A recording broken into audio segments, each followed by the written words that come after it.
नमस्कार, मैं हूं संदीप चौधरी। आज सीधा सवाल में हम बात करेंगे तेलंगाना के चुनावी फसाने की।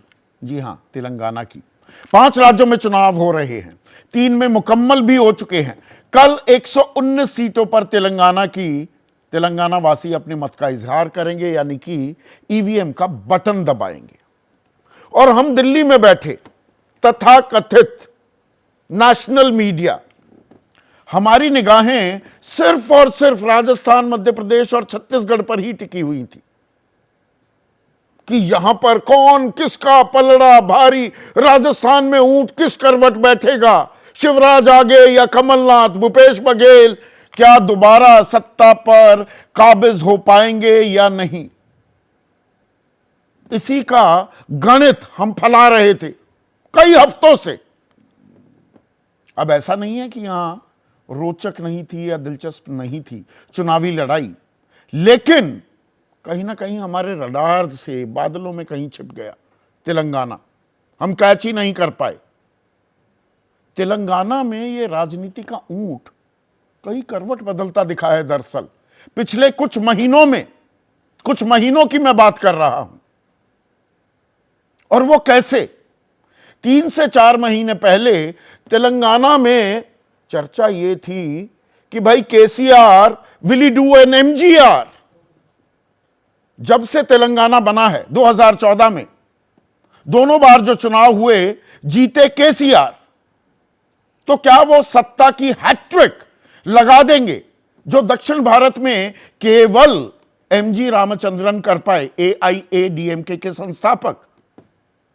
3 बार वो मुख्यमंत्री बने, बाकी कोई भी दक्षिण के किसी भी राज्य में 3 बार लगातार मुख्यमंत्री नहीं बन पाया। और टक्कर कौन देगा? तो टक्कर में दरअसल बीजेपी दिखी दूसरे नंबर पर, और इसके पीछे एक वजह भी थी। 2018 की बात करें तो दूसरे नंबर पर, बहुत पीछे थी, तब टीआरएस थी, केसीआर की पार्टी, उसका नाम टीआरएस था, तेलंगाना राष्ट्र समिति, बीआरएस नहीं था। 19 सीटें आई थी कांग्रेस की। लेकिन 2019 के जो लोकसभा चुनाव हुए, तो जो 17 सीटें हैं तेलंगाना में, उनमें से 4 सीटें पाकर बीजेपी दूसरे नंबर की पार्टी बन गई। पर बहुतों ने कहा कि अरे ये तो देखिए, राष्ट्रवाद, पुलवामा की लहर में मोदी के करिश्मे के चलते ये सीटें आ गई। लेकिन 2020 में ग्रेटर हैदराबाद नगर निगम के जो चुनाव हुए, 150 सीटें थी, उसमें बीजेपी 48 सीटें जीतकर दूसरे नंबर पर आ गई। तो जी, लड़ाई बीआरएस और बीजेपी के बीच है, यह चर्चा आम थी 4 महीने पहले तक। लेकिन कुछ बदलाव हो रहा था, अंदर खाने भीतर खाने, जिसे हम दिल्ली में बैठे क्या समझ नहीं पाए, हम था नहीं ले पाए, और बहुत से लोग तो गए नहीं। मैं भी यहां पर डिस्क्लोजर के तौर पर यह कह रहा हूं कि मैं तेलंगाना घूमकर नहीं आया चुनाव के दौरान, लेकिन जो जानकारी मिल रही है, अब वहां पर सीधी लड़ाई कांग्रेस और बीआरएस के बीच दिख रही है, और बीजेपी कहीं पीछे छूटती दिखाई दे रही है। बावजूद इसके कि प्रधानमंत्री मोदी, गृह मंत्री अमित शाह, जो बीजेपी के चाणक्य हैं, लगातार उन्होंने पूरा जोर लगाया। जेपी नड्डा गए, स्मृति ईरानी गई, तमाम स्टार प्रचारक, योगी आदित्यनाथ, सब लोग गए। लेकिन अब पिछले कुछ दिनों में सीधी टक्कर कांग्रेस और बीआरएस के बीच दिख रही है। तो क्या यह दरअसल ऐसा होता दिख रहा है, या यह सिर्फ संकेत मात्र है? प्रधानमंत्री मोदी चुनावी प्रचार के आखिरी दिन यह कहते भी पाए गए कि देखिए, कांग्रेस को वोट देना तो भ्रष्टाचार को वोट देना या बीआरएस को वोट देने समान है। कांग्रेस को वोट मत दीजिए। गृह मंत्री अमित शाह ने सुर में सुर मिलाया, ताल में ताल मिलाई, और कहा कि ये कांग्रेसी विधायक तो चाइनीज माल हैं, इन पर भरोसा मत कीजिए, यानी कि ये बिक जाते हैं। दरअसल वो इस ओर इशारा कर रहे थे, शायद ये आरोप लगाते हुए वो भूल गए कि 22 विधायकों के साथ ज्योतिरादित्य सिंधिया को कांग्रेस से बीजेपी ही लेकर आई और ऑपरेशन लोटस, ऑपरेशन कमल को अंजाम देते हुए कमलनाथ की सरकार गिराई मध्य प्रदेश में। यह हिमंता बिस्वा शर्मा भी दरअसल कांग्रेस से ही आए हैं। अभी मैं आरपीएन की या जितिन प्रसाद की बात तो कर ही नहीं रहा हूं, या रीटा बहुगुणा जोशी की। पर यह कहने की नौबत क्यों आई कि कांग्रेस के विधायक को वोट देना मतलब बीआरएस को वोट देना, जबकि राहुल गांधी पलटवार करते हुए कह रहे हैं कि मोदी जी हो या ओवैसी या केसीआर, ये हैं आपस के यार, इनकी आपस में सेटिंग हो गई है। सेटिंग के आरोप बड़े लग रहे हैं। अमित शाह ने कहा कि इनकी सेटिंग हो गई है कि राहुल चाहते हैं केसीआर बन जाए मुख्यमंत्री तेलंगाना में और केसीआर उनको प्रधानमंत्री बनने में मदद करेंगे। उधर कांग्रेस कह रही है कि ये तो आपस में सेटिंग है। इस सेटिंग में तीसरा जो कोण है, बल्कि चौथा कोण जो है, वो है AIMIM, असदुद्दीन ओवैसी। अब यहां पर एक बात पर गौर कीजिएगा, ओवैसी साहब राष्ट्रीय स्तर पर, राष्ट्रीय पटल पर AIMIM की गूंज, वो ताल ठोकते रहते हैं। 27 सीटों पर चुनाव लड़ लिया था बिहार में, लेकिन अपने गृह राज्य में वो 119 में से सिर्फ 9 सीटों पर चुनाव लड़ रहे हैं, सिर्फ 9। और इसमें फ्रेंडली फाइट होंगी। जो ग्रेटर हैदराबाद एरिया है, 8 में से 7 सीटें पिछली दफा जीती थी। 8 उम्मीदवार उतारे थे, 7 जीत गए थे, सेटिंग थी। पर इस बार ये कौन सी सेटिंग है, क्योंकि 119 की 119 सीटों पर बीआरएस ने अपने उम्मीदवार तो खड़े किए हैं, ओवैसी ने सिर्फ 9 सीटों पर उम्मीदवार खड़े किए हैं।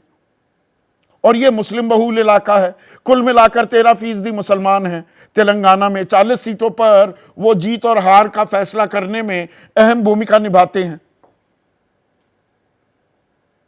अब क्या मुसलमान शिफ्ट भी हो रहा है? अंदर खाने खबरें ये आ रही हैं कि कांग्रेस की तरफ रुझान ज्यादा बढ़ता जा रहा है। तो ओवैसी के लिए राह मुश्किल होगी क्या? उनके लिए भी एक अस्तित्व की लड़ाई सामने मुंह बाए खड़ी है क्या? और ये कांग्रेस यकायक रेस में आती कैसे दिखी है? पिछले साल भारत जोड़ो जो यात्रा निकाली थी राहुल गांधी ने, इसी वक्त के दौरान वो तेलंगाना से भी गुजरे थे, 15 दिन वहां लगाए थे, कन्याकुमारी से जो श्रीनगर तक गई थी। क्या वहां से कुछ माहौल बदला था जिसे हम रीड नहीं कर पाए? और कर्नाटक में जो जीत, मई में जो चुनाव हुए, 13 मई को जो नतीजे आए, दुगनी से ज्यादा सीटें बीजेपी के मुकाबले कांग्रेस लेने में जो कामयाब हुई, उसका असर भी दिख रहा है क्या? मैनेजमेंट का जिम्मा डीके शिव कुमार के हाथों में है। ओबीसी वोट को साधने के लिए सिद्धारमैया का भी इस्तेमाल किया गया है। एक लंबा बॉर्डर तेलंगाना के साथ साझा भी करता है कर्नाटक। और यहां पर 4 जो बड़े समुदाय हैं, धड़े हैं, वोट बैंक है, उस पर आपकी तवज्जो चाहूंगा। जो पिछड़ी जाति है वो 52% है। जो मुसलमान है, मैंने आपको बताया 13% हैं। और यहां पर किसान 55% आबादी किसानी पर निर्भर है। और इसमें रायतू बंधु जो योजना है, प्रति एकड़ 5,000 रुपए जो किसान को दिए जाते हैं साल में 2 बार, यानी कि 10,000 रुपए। अब उसकी किस्त पर तो रोक लगा दी चुनाव आयोग ने। क्या ये बीआरएस के लिए परेशानी देगा कि नहीं तो 25-26 कल परसों वो आने थे और चुनाव कल हैं, आने वाले कल, तो 5,000 रुपए अच्छे लगते हैं भाई, किसी को भी 5,000 रुपये आ गए, थोड़ा सा आदमी हिलता है, मन करता है उसी को दे दे। कांग्रेस 15,000 रुपए देने की बात कर रही है, और ना सिर्फ किसानों को बल्कि बटाईदारों को भी। बीजेपी भी 12,000 की बात कर रही है। तो ये किसानी को लेकर कितना बड़ा मुद्दा है। और महिलाओं को तो सब लुभाने में लगे हैं, ये आधी आबादी है, उसमें गूंज किसकी सुनाई दे रही है? तेलंगाना अपने आप में एक विकसित प्रदेश के तौर पर पेश करने की तो कोशिश करता है, लेकिन बहुत बड़ा इलाका ऐसा भी है, वहां पर गरीबी और गुर्बत साफ देखी जा सकती है। ये बात और है कि वहां से जो विधायक और सांसद चुनकर आते हैं वो सबसे अमीर हैं। सबसे महंगा चुनाव देश में अगर कहीं लड़ा जाता है तो वो तेलंगाना है। 289 करोड़ प्रति सांसद एवरेज सांसद की चल अचल संपत्ति है देश में सबसे ज्यादा। तो इस बार वहां का फसाना क्या है, इसी को आज हम ढूंढने की तलाश करेंगे। ऐसे में आज का सीधा सवाल, और सवाल तो मैंने 2 बार दोहरा दिया है, तेलंगाना का क्या है चुनावी फसाना, और मोदी राहुल केसीआर किसकी नैया होगी पार। चर्चा में सिर्फ वरिष्ठ पत्रकार और चुनावी विश्लेषक हैं आज, क्योंकि राजनीतिक दल तो ताल ठोकते हैं और कल चुनाव होने वाले हैं। तो मेरे साथ स्टूडियो में अभय दुबे, जाने माने राजनीतिक विश्लेषक, वरिष्ठ पत्रकार विजय त्रिवेदी, किसी परिचय के मोहताज नहीं, देश के सबसे बड़े चुनावी विश्लेषकों में से एक संजय कुमार, वरिष्ठ पत्रकार आशुतोष, सत्यहिंदी.com नाम का डिजिटल प्लेटफॉर्म भी चलाते हैं। और आशुतोष, चर्चा आपसे ही शुरू करता हूं। तेलंगाना दरअसल हम मीडिया वाले मिस कर गए क्या? सबसे रोचक चुनाव इन 5 राज्यों में देखा जाए, अगर मैं ये कहूं दरअसल तेलंगाना में अब होता दिख रहा है, तो क्या मैं गलत हूं? नहीं, इसमें कोई दो राय नहीं है कि हम जो उत्तर भारत के लोग हैं वो अक्सर हमारी नजर उत्तर भारत पे ही होती, खासकर उत्तर प्रदेश, बिहार, मध्य प्रदेश, राजस्थान, छत्तीसगढ़ को लेकर ही होती है। और अमूमन हम बिंदु के नीचे क्या हो रहा है वहां के बारे में या तो हमारी चिंता नहीं होती या फिर हमारे वो रडार पे वो नहीं होता।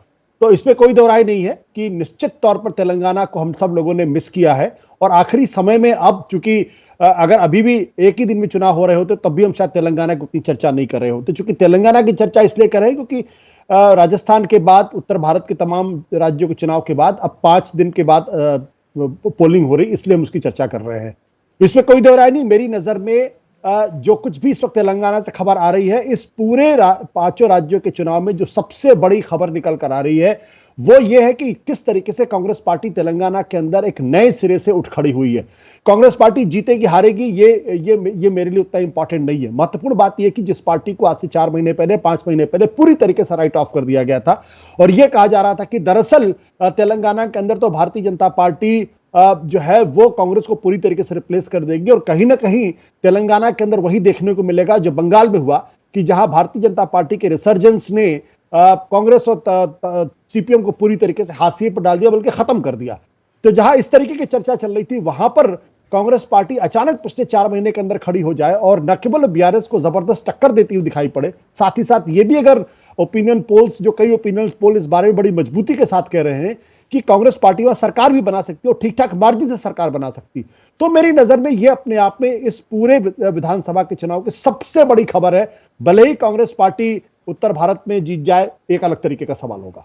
तो ये राजनीति का जो ऊंट है, और एक कार्यक्रम में दबंग दिबांग भी आ गए हैं, कार्यक्रम में जुड़ चुके हैं, और विजय त्रिवेदी, ये दोनों ये कह रहे थे कि भाई ऊंट को बैठते हुए देखा है या खड़े होते हुए देखा है। जब ऊंट वो जो हिचकोले देता है तो ये ऐसी क्या करवट बदली है पिछले 3-4 महीनों में?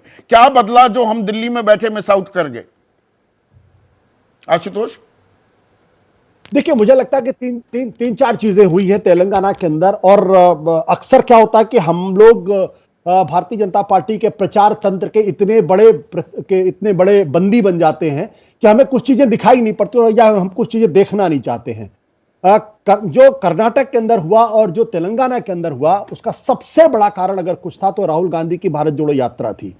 भारत जोड़ो यात्रा ने एक तरीके से लोगों को कनेक्ट किया और साथ ही साथ जो कांग्रेस का सोया हुआ काडर था, जिसका मनोबल पूरी तरीके से गिर गया था, उसका मनोबल बढ़ा। और कर्नाटक की जीत के बाद यह लोगों को लगने लगा कि नहीं, कांग्रेस पार्टी जीत भी सकती है। तो जब किसी पार्टी के काडर को यह लग जाए कि वो जीत भी सकते हैं, तो उस तब पार्टी का जो उत्साह होता है, जो ऊर्जा होती है, वो देखने लायक होती है। और ये मैं एक राजनीतिक कार्यकर्ता चूंकि मैं रहा हूं, इसलिए मैं अच्छी तरीके से उसको समझ सकता हूं। तो ये जो मनोबल बढ़ा, ये बहुत बड़ा कारण था जिसकी वजह से लगा। दूसरी बात जो ये है कि आप तेलंगाना और आंध्र प्रदेश, खासतौर से तेलंगाना से कांग्रेस पार्टी के परिवार, नेहरू गांधी परिवार का बहुत पुराना रिश्ता है। और आज की तारीख में भी शायद कुछ लोगों ने ध्यान दिया और ना ध्यान दिया, मुझे बहुत अच्छी तरीके से याद है कि सियोटर का एक सर्वे आया था जिसमें राहुल गांधी की जो एक्सेप्टेबिलिटी थी वो तकरीबन तकरीबन नरेंद्र मोदी की एक्सेप्टेबिलिटी के बिल्कुल बराबर थी, जबकि उत्तर भारत के अंदर दोनों के बीच में जबरदस्त तरीके से गैप था। तो ये जो राहुल गांधी की एक्सेप्टेबिलिटी थी वो इस बात को तस्दीक कर रही थी कि कहीं ना कहीं कांग्रेस के अंदर एक जान है, बस उसमें जान फूंकने की जरूरत है।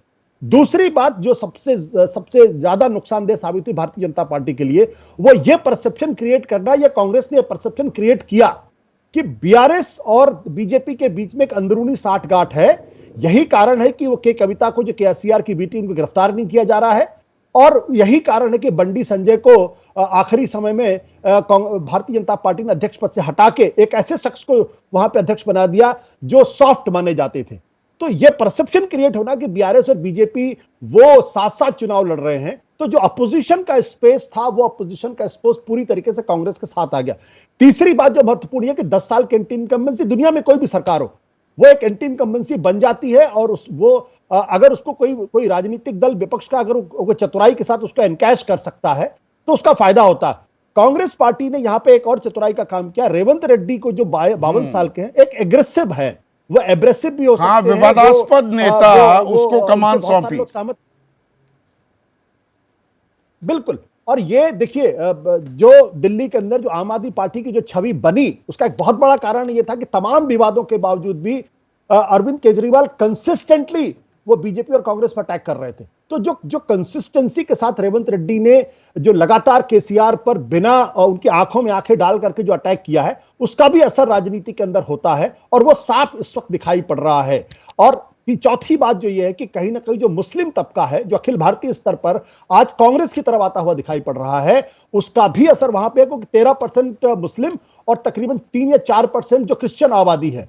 और आपको याद होगा वायएसआर रेड्डी जो थे वो क्रिश्चियन थे, नाम उनका हिंदू जरूर था लेकिन क्रिश्चियन थे वो। तो कम से कम अगर ये 17% वोट अगर कांग्रेस के साथ अगर खड़ा हो जाता है, तो फिर कांग्रेस के लिए आज की तारीख में बीआरएस को पटकनी देने में दे तो मुझे कोई हैरानी नहीं होगी। आज की तारीख में तेलंगाना में सीधी टक्कर हो गई है बीआरएस और कांग्रेस के बीच। बीजेपी कहीं काफी पिछड़ गई है इस लड़ाई में। बिल्कुल संदीप, इस बात से मैं पूरी तरह से इत्तेफाक रखता हूं कि तेलंगाना की लड़ाई बिल्कुल जिस तरह से हम उत्तर भारत के 3 राज्यों की चर्चा कर रहे थे, हम कहते थे कि मध्य प्रदेश में लड़ाई सीधी लड़ाई कांग्रेस और बीजेपी के बीच है, छत्तीसगढ़ में सीधी लड़ाई कांग्रेस और बीजेपी के बीच है, उसी तरह से तेलंगाना में सीधी लड़ाई कांग्रेस और बीआरएस के बीच है। इसमें दो मत है ही नहीं है। बिल्कुल बीजेपी काफ़ी पीछे पिछड़ गई है और सीधी लड़ाई कांग्रेस और बीआरएस के बीच में देखने को मिल रही है। तो ये बदलाव कैसे हुआ? देखिए 2019 के लोकसभा चुनाव में बीजेपी के लिए एनकरेजिंग ट्रेंड्स मिले। 17 में से 4 सीटें, दूसरे नंबर की पार्टी बनी। ग्रेटर हैदराबाद म्युनिसिपल कॉरपोरेशन के चुनाव हुए, 48 सीट जीत गए। 150 में से दूसरे नंबर की पार्टी हुई। पूरी ताकत झोंक दी थी वहां पर, अमित शाह भी पहुंच गए थे प्रचार के लिए। तो ये बदलाव कैसे आया? एक natural number 2 main opposition party जब बीजेपी वहां पर वो जमीन कब्जाती दिख रही थी, तो वो कब्जा हल्का कैसे पड़ा? दो चीज है संदीप, हम बार बार इस बात का जिक्र होता है कि नंबर 2 बीजेपी हो गई थी। मुझे लगता है हम भूल कर रहे हैं। बीजेपी कब नंबर 2 हो गई? लोकसभा के चुनाव में उन्हें वोट ज्यादा मिला, लेकिन अगर आप पिछले विधानसभा की बात करें तो विधानसभा में तो कांग्रेस नंबर 2 थी। यह जरूर है कि फासला कांग्रेस और बीआरएस के बीच में बहुत बड़ा था। हम अनायास जबरदस्ती इस बात का जिक्र करना शुरू कर दिए कि बीजेपी नंबर 2 हो गई, इस अपेक्षा में कि बीजेपी का राइज हो रहा है तो शायद वहां भी हो रहा होगा। तो इस बात से मेरा थोड़ा मतभेद है कि बीजेपी को हम नंबर 2 अचानक अपने आप नहीं। बीजेपी भी उसी तरह की ताल भी ठोक रही थी। लड़ाई बीजेपी भी भाई कुछ महीने पहले तक, और अब भी वो तो ताल ठोक रही है कि भाई कांग्रेस को वोट देना, बीआरएस भी भ्रष्ट है, चाइनीज माल हैं कांग्रेसी विधायक। तो ये बातें तो आ रही हैं अभी भी।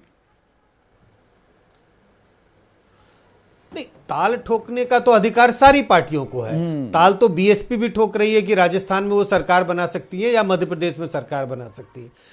लेकिन मुझे लगता है ताल ठोकते रहे बीजेपी, लेकिन बीजेपी इस लड़ाई में कहीं भी नहीं है। लड़ाई सीधी टक्कर तेलंगाना में बीआरएस और कांग्रेस के बीच है। मुद्दा और मुझे सबसे लगता है कई बड़ा लोग इस मुद्दा बात क्या से उभर इत्तेफाक कर आ रहा रखते है? हैं कि पिछले, संजय, सबसे बड़ा मुद्दा कौन सा उभर कर आ रहा है चुनाव जो देखिए, डिसाइड करने वाला है?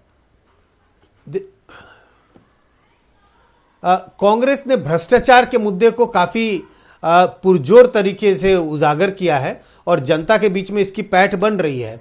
जिस तरह के आरोप उत्तर भारत की पार्टियों के पे लगाए जाते हैं कि भाई एक परिवार की पार्टी है, भ्रष्टाचार है और भ्रष्टाचार का सारा पैसा जो है एक परिवार के खाते में जा रहा है, इसी तरह के आरोप केसीआर की पार्टी के बारे में लगाया जा रहा है वहां पर। और जिस बात का जिक्र आशुतोष कर रहे थे कि कुछ ना कुछ एंटी इनकम्बेंसी है, सरकार के कामकाज से मुझे नहीं लगता कि लोगों की बड़ी नाराजगी है। इसी के लिए भ्रष्टाचार एक बड़ा मुद्दा बना हुआ है। भ्रष्टाचार के मुद्दे पर लोगों का जो झुकाव है वो बीआरएस की तरफ से हटके कांग्रेस की तरफ आता हुआ दिखाई पड़ रहा है। जिस बात का जिक्र आशुतोष ने किया कि पिछले 2 महीने में ये परसेप्शन बनना शुरू हो गया और कांग्रेस ने इसको बहुत एग्रेसिवली प्रचार किया कि भाई अगर आप बीआरएस को वोट देते हैं इसका मतलब है कि आप बीजेपी को वोट दे रहे हैं, आप एआईएमआईएम को वोट दे रहे हैं। तो ऐसे वोटर जो बीआरएस को वोट देना नहीं चाहते थे, शायद उनका झुकाव बीजेपी की तरफ होता। लेकिन जब ये बात खुलकर सामने आने लगी और कांग्रेस ने बहुत एग्रेसिवली प्रचार किया, कन्विंस किया वोटरों को कि भाई बीआरएस और बीजेपी की कहीं ना कहीं साठगांठ है, इस कारण से बहुत सारे ऐसे वोटर जो शायद बीजेपी को वोट देते वो वोट भी कांग्रेस की ओर शिफ्ट हो गया है। और इसी के लिए पिछले महीने 1.5 महीने में ये सीधी लड़ाई कांग्रेस और बीआरएस के बीच में दिखाई पड़ रही है।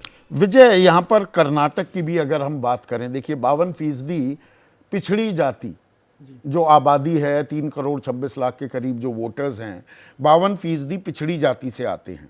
और कर्नाटक क्योंकि सटा हुआ है और डीके शिव कुमार को मैनेजमेंट का जिम्मा और सिद्धरमैया को पिछड़ी जाति को साधना, साथ में मल्लिकार्जुन खड़गे खुद कर्नाटक से आते हैं, उनका दलित होना और अमित शाह का यहां तक कहना कि भाई अगर बीजेपी जीतती है तो पिछड़ी जाति का मुख्यमंत्री बनाएंगे, ये पिछड़ी जाति को कौन साध रहा है ज्यादा, वही चुनावी नतीजा तय होगा वहीं पर। बात बिल्कुल ठीक बात आप कह रहे हैं कि जो पिछड़ी जाति है, ओबीसी जो है खासतौर से, वो इसमें असर डालेगा। हैदराबाद और तेलंगाना के चुनाव को देखें तो इसमें हम क्या करते हैं, जैसे आपने शुरू में किया, हमें जितनी नाराज़गी आपने जाहिर की वो तो ठीक है, लेकिन हम लोग चुनाव कैसे देखते हैं? चुनाव को पहला इशू हम देखते हैं सरकार के खिलाफ एंटी इनकम्बेंसी है कि नहीं है, या वो सरकार बचा सकते हैं, तो उसमें बीआरएस आती है और दूसरी पार्टी उसको कौन टक्कर दे रही है। तो मैं संजय जी की इस बात से सहमत हूँ कि हम लोग गलत तरीके से देख रहे थे। मैं कांग्रेस को दूसरे नंबर की पार्टी मान रहा था। एक प्रोपेगेंडा, एक माहौल बीजेपी की तरफ से ये बनाया गया कि वो एक बड़ी पार्टी के तौर पर वहाँ पर है। तो इस चुनाव में 2 बड़े इशू रहे, एक हैं जो मैं समझता हूँ, एक है कांग्रेस, दूसरे है मुस्लिम और तीसरा है पिछड़ी जाति। कांग्रेस इसलिए क्योंकि मैं ये पूरा चुनाव ही कांग्रेस का चुनाव मानता हूँ। कांग्रेस वर्सेस बीआरएस है और कांग्रेस वर्सेस बीजेपी है। बीजेपी जो है उसकी लड़ाई भी कांग्रेस से है, वो कांग्रेस को हराना चाहती है। हाँ। और बीआरएस भी कांग्रेस को हराना चाहती है। तो ये चुनाव बीआरएस का चुनाव नहीं, कांग्रेस का चुनाव के तौर पर मैं देखता हूं, क्योंकि बीजेपी को लगता है कि उसका बड़ा दुश्मन कांग्रेस होगा। यदि तेलंगाना वो जीत गए तो आगे 2024 तक के जो 6 महीने हैं वो उनके लिए बड़ा संकट पैदा कर सकते हैं, बड़ी ताकत के तौर पर। प्रधानमंत्री का खुद ये कहना कि कांग्रेस के लिए वोट का मतलब बीआरएस और भ्रष्टाचार के लिए वोट है। जी, बीआरएस पे निशाना नहीं साध रहे हैं, कांग्रेस पर साध मैं रहे कह रहा हूं हैं। कि ये चुनाव कांग्रेस का चुनाव है। हाँ। दूसरा, मुस्लिम को यदि हम देखें तो बीआरएस और एमआईएम के पास मुस्लिम वोटर है मोटे तौर पर, वो पूरा वोट शिफ्ट हो रहा है कांग्रेस की तरफ, क्योंकि हैदराबाद को अगर हम छोड़ दें, हैदराबाद की 8-9 सीटों को और वो 9 ही सीटों पर उम्मीदवार खड़े करना एआईएमआईएम का, तो वो जो आरोप प्रत्यारोप है उनको और बल मिल जाता है। इसलिए ऐसा लगता है कि तेलंगाना में एमआईएम की जो सीटें हैं, यदि उनको छोड़ दूं, मैं मान लूं कि एमआईएम के सारी सीटों पर मुस्लिम उनको वोट करेगा, तो उसके अलावा सब जगह पर तेलंगाना में मुस्लिम वोटर बीआरएस की बजाय मोटे तौर पर कांग्रेस के साथ जाएगा। तो ये एक कांग्रेस की बड़ी ताकत हो गई।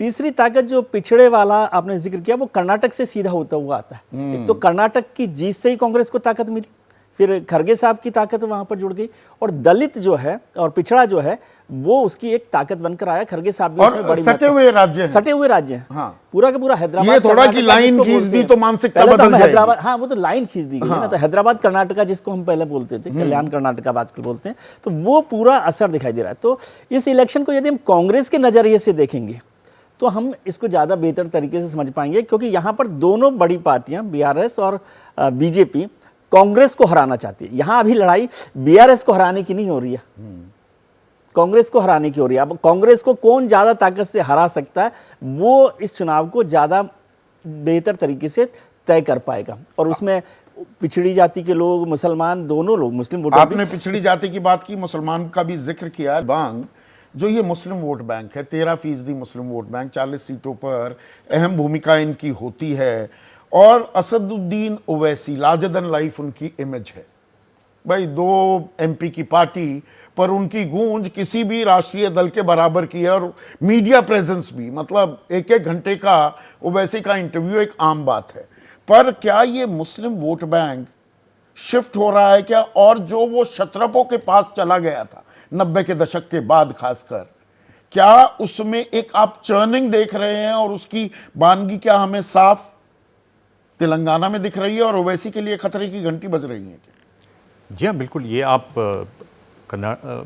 तेलंगाना में साफ देख सकते हैं किस तरह से जो मुस्लिम वोट है वो एक तरीके से शिफ्ट होता नज़र आ रहा है। और मेरे ख्याल से उसकी बड़ी वजह यह है कि ये बहुत परसेप्शन बन गया कि जब भी मेजर इश्यूज हुए हैं तो टीआरएस ने बीजेपी के साथ वोट किया।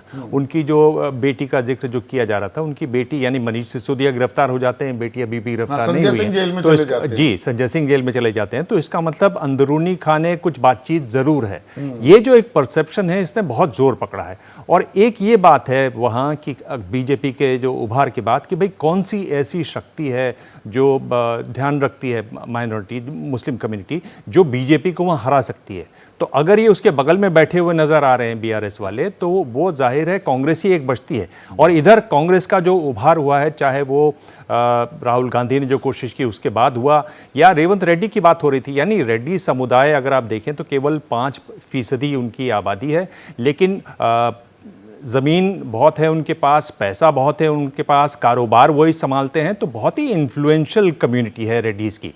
रेड्डीज़ को इन्होंने जोड़ा है, मुस्लिमों को जोड़ा है, दलित जुड़े हुए हैं, खुद कांग्रेस प्रेसिडेंट वहाँ गए थे प्रचार के लिए, ट्राइबल जुड़े हुए हैं और ओबीसी जुड़े हुए हैं। तो अगर आप इन कम्युनिटीज़ को देखें तो एक बहुत ही फॉर्मिडेबल चंक, बड़ी संख्या जो है वोटरों की इनकी तरफ हो सकती है। होगी या नहीं ये तो बाद में पता चलेगा। कांग्रेस ने जो एक यू टर्न लिया अपनी रणनीति में, वो कांग्रेस का हाथ आम आदमी के साथ हो गया था 2009 में, जो पहले गरीब के साथ होता था। अब गरीब, आदिवासी, पिछड़ा, जो एक ये हेडी कॉकटेल जो बनाया है, और कर्नाटक में इसके परिणाम हमने देखे, उसी पर आगे बढ़ना फायदेमंद साबित हो रहा है। अब बिल्कुल। और ये देखिए कि वहां पर बड़ा मूवमेंट चला जमींदारी मूवमेंट के अगेंस्ट, प्रजालु पालना, हाँ। यानी प्रजा वाली बात, और दोरालु पालना। तो इन्होंने ये प्रोजेक्ट करने की कोशिश, और राहुल गांधी ने बहुत कोशिश की है ये बताने की कि ये जो मौजूदा सरकार है ये रजवाड़े की तरह से चलती है। यहाँ पर एक राजा है जो किसी से सीधे बात नहीं करता, उसके मंत्री लोग बात करते हैं। ये जो परसेप्शन बना ये भी उनके अगेंस्ट गया, बीआरएस के अगेंस्ट, कि आप जो हैं बिल्कुल राजशाही है ये। और यहाँ पर और उसमें एको रहे पिछले मूवमेंट की जो एको उसमें रही। और इसकी तरफ से ये याद दिलाना कि तेलंगाना तो हमने बनाया था, ये भी और 10 साल ये जो याद दिलाया गया है, ये भी, इसकी भी गूंज सुनाई देती है। ये भी बार बार गूंज सुनाई दी। और तेलंगाना एक ऐसा राज्य है जहां डायरेक्ट फाइट में बीआरएस को मुश्किल है। अगर 2014 का चुनाव देखें तो कांग्रेस भी थी, टीडीपी भी थी, तो वहां वो आगे निकल गए। अगर आप आगे आइए, पिछला जो चुनाव था उसमें बीजेपी और कांग्रेस दोनों लड़ती हुई दिखाई दी बीआरएस के साथ। यहां अगर ये सीधी टक्कर होती है, यहां जो विजय कह रहे थे, यहां दरअसल सब कांग्रेस से लड़ रहे हैं, पहले वो बीआरएस से लड़ते थे। सब जो कांग्रेस से लड़ रहे हैं उसी से कांग्रेस ज्यादा फोकस में आ रही है। हाँ। और इसको कोर्स करेक्शन करने की कोशिश की बीजेपी ने। अगर आप देखें तो शुरुआत में बीजेपी ने बड़े तीखे हमले किए बीआरएस पर, और ये भी परसेप्शन लोगों को समझ में आया कि आप तीखे हमले इसलिए कर रहे हो क्योंकि आप ये परसेप्शन बनाना चाह रहे हो कि हमारी इनसे दूरी है। दरअसल कविता को समन्स भी दिए गए, दिल्ली में हाजिरी भी हुई, उसके बाद एक सन्नाटा छा गया। हाँ, पर क्या होता है कि जब ये चीज एकदम खुल जाती है कि यार हम जान रहे हैं आप आप लोग क्यों इतना हमला कर रहे हो, तो उसकी जो गुब्बारे की हवा निकलती है कुछ वैसे ही हुआ बीजेपी के साथ। यानी बीजेपी का जो प्रचार है और उसके साथ साथ बीआरएस का जो बैठना है वो इसलिए हुआ, इसलिए बहुत उभार दिख रहा है कांग्रेस की तरफ। बीआरएस देखिए उसकी ताकत को कम आंकना भी हम गलत विश्लेषण तक जा सकते हैं। अब है जो जन कल्याणकारी नीतियां हैं, और चाहे सबसे अमीर सांसद हों तेलंगाना के, पर वहां पर गरीबी गुरबत एक बड़ी समस्या, और जन कल्याणकारी नीतियां, ये रायती बंधु ही अब वो ये वाली 5,000 की किस्त तो नहीं दे पाएंगे, या लोगों में जो पैसे देना, बिजली या गैस पहुंचाना, इस काम के एक माहिर खिलाड़ी भी हैं केसीआर, वो तो ओरिजिनल हम चैंपियन उसे है। इग्नोर नहीं कर सकते हैं।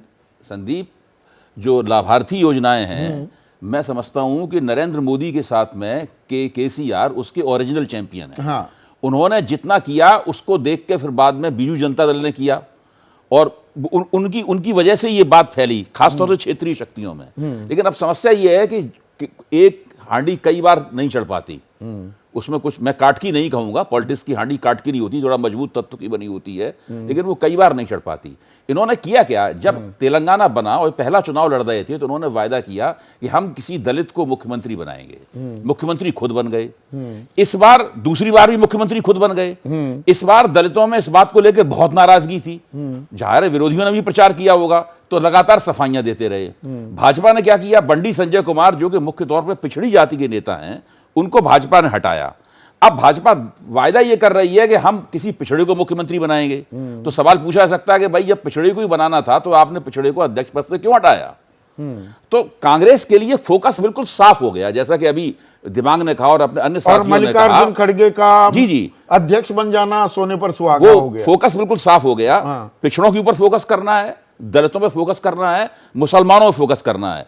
और जो बीआरएस है वो बाई प्रॉक्सी मुसलमानों के वोट लेना चाहती थी, तो उसको काटने के लिए कांग्रेस ने एक विशेष रूप से घोषणा माइनॉरिटी डिक्लेरेशन जारी किया। हाँ। जो कांग्रेस आमतौर पर नहीं करती है। कांग्रेस की नीति ये थी कि भाजपा चूंकि सीन में लड़ाई में नहीं है, इसलिए इसके मुकाबले कोई वो हिंदू ध्रुवीकरण नहीं कर सकती भाजपा। वो एक जुआ भी था। हाँ। क्योंकि उसके विपरीत असर राजस्थान, मध्य प्रदेश, छत्तीसगढ़ में हो सकते थे। नहीं, असल में राज्यों के चुनाव राज्यों की डिमांड, राज्यों की परिस्थिति में होते हैं। नहीं, वो 4% वहां का पे हाँ, मुस्लिम आरक्षण खत्म करने का भी ऐलान किया ना बीजेपी ने कि हाँ, हमारी सरकार आ जाए। वो देखिए, तो ये ध्रुवीकरण भाजपा मुख्य का टक्कर या में होती, तुष्टीकरण का एक मुद्दा तो बन हाँ, ही गया था। अगर भाजपा मुख्य टक्कर में होती तो कांग्रेस कभी ये मुद्दा नहीं उठाती इस तरीके से।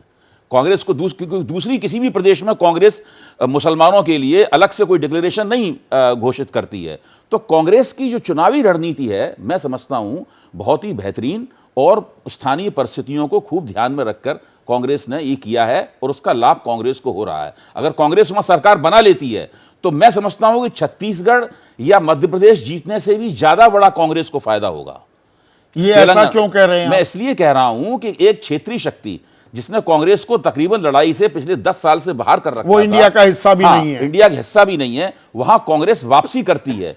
कोई नहीं मान रहा था कि कांग्रेस वहां वापसी कर सकती है। छत्तीसगढ़ में तो पहले से लग ही रहा था कि भाई कांग्रेस जीत सकती है। मध्य प्रदेश में भाजपा के खिलाफ 18 साल पुरानी एंटी इनकम्बेंसी थी, परिवर्तन की बात हो रही थी। लेकिन तेलंगाना में जो हो रहा है वो बिल्कुल भारत की राजनीति के लिए, दक्षिण भारत की राजनीति के लिए, कांग्रेस की राजनीति के लिए एक नई बात है।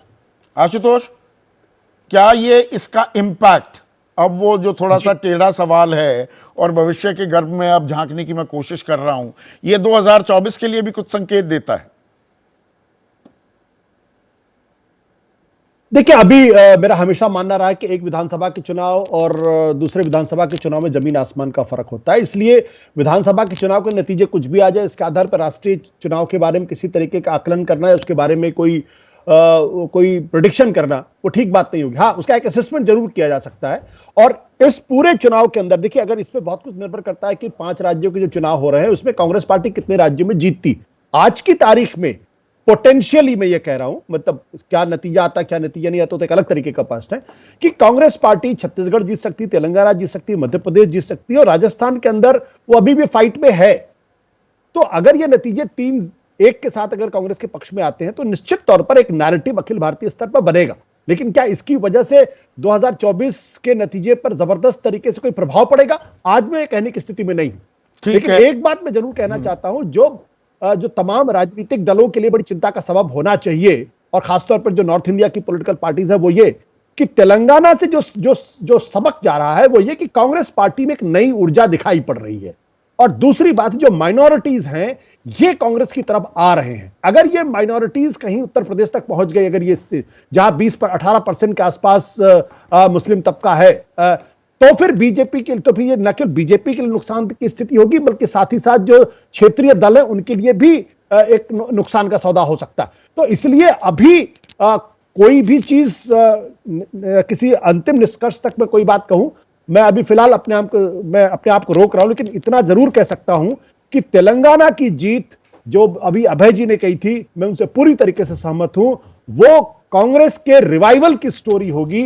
वो 2024 में पूरी तरीके से रिवाइवल हो पाती है, 29 तक होती है, एक अलग तरीके का प्रश्न है। लेकिन कांग्रेस पार्टी को जो राष्ट्रीय स्तर पर अभी तक बहुत गंभीरता के साथ कुछ क्षेत्रीय दल नहीं ले रहे थे, बीजेपी हमेशा गंभीरता के साथ लेती रही है, तो उनको भी जो है वो इस बारे में सोचना पड़ेगा। तो पर उसमें फिर सवाल अगला ये जुड़ जाता है विजय, कि कांग्रेस का अगर ये रिवाइवल हो रहा है, मुस्लिम वोट बैंक यहां पर शिफ्ट होता दिख रहा है, तो अखिलेश यादव की बाँछें तो नहीं खिलेंगी इस खबर को देखकर। तो इंडिया के लिए, उस गठबंधन के लिए कांग्रेस की मजबूती अच्छी खबर है या चिंता का सबब है?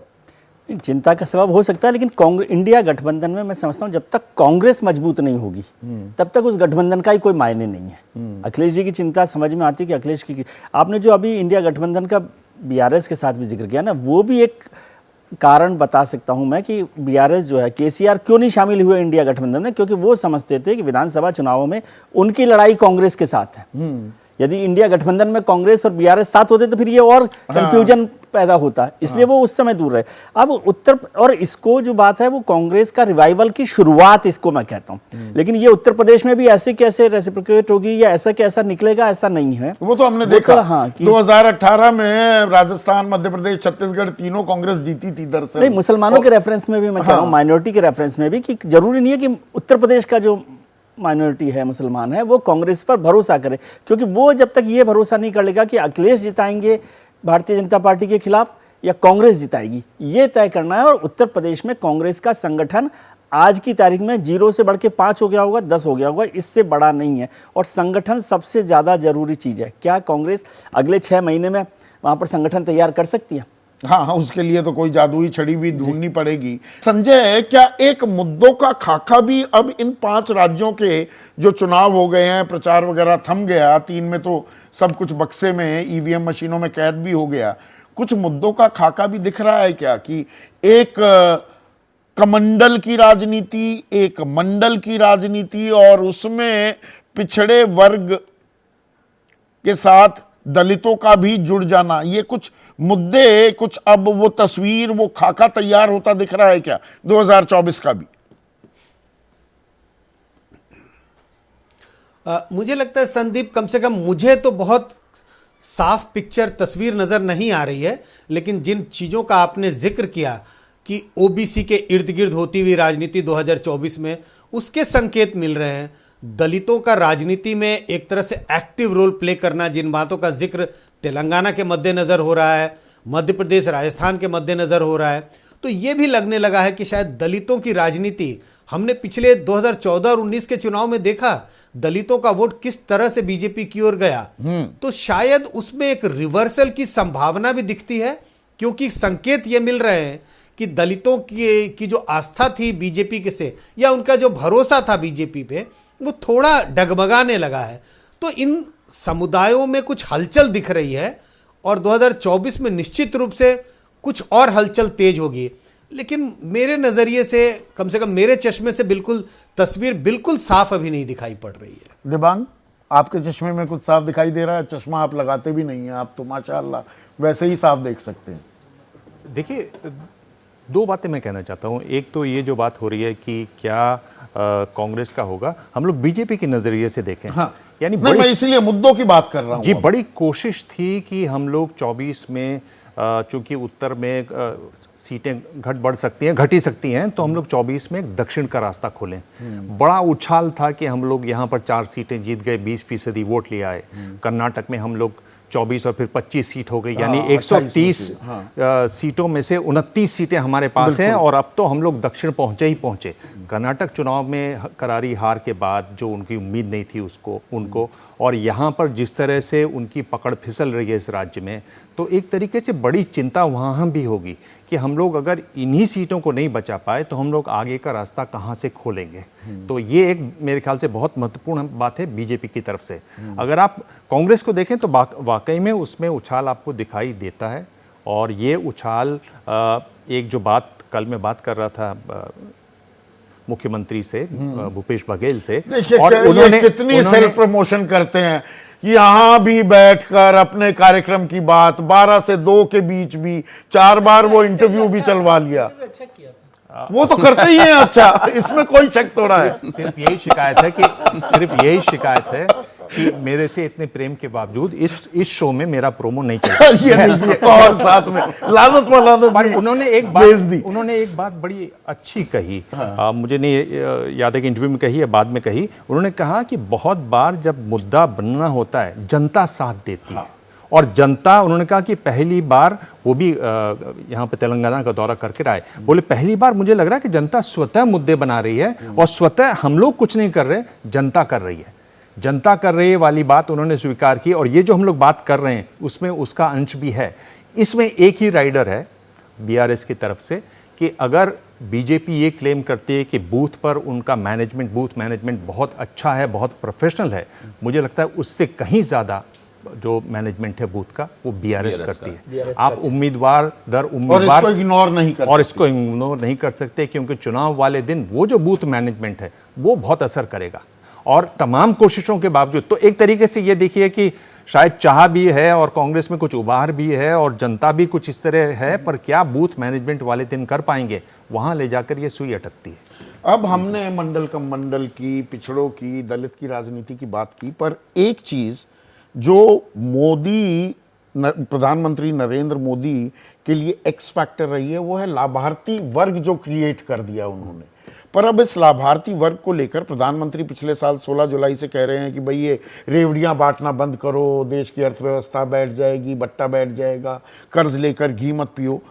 पर फर्क कुछ नहीं है, कांग्रेस और बीजेपी वो सब अब रेवड़ियां बांट रहे हैं। लाभार्थी वर्ग में भी अब क्या अपनी गारंटीज के जरिए विपक्ष खास कांग्रेस सेंधमारी करता दिख रहा है? ये एक बड़ा मुद्दा, एक बड़ा नैरेटिव बन रहा है क्या 2024 के लिए? आपने बिल्कुल सही जगह अपनी उंगलियां रखी हैं नब्ज पर। शुरू में केवल नरेंद्र मोदी के राष्ट्रीय स्तर पर लाभार्थी थे, सबसे ज्यादा लाभार्थी उन्हीं के थे। उन्हीं की तरफ से दावे होते थे कि लाभार्थी हमारे ऑटोमेटिक वोटर हैं। कम से कम उनके समर्थक लोग तो दावा करते ही थे, भले ही भाजपा की तरफ से आधिकारिक रूप से यह दावा ना होता हो। लेकिन अब सबके पास लाभार्थी हैं और उन्होंने सबने लाभार्थियों की अपनी अपनी दुनिया बना ली है।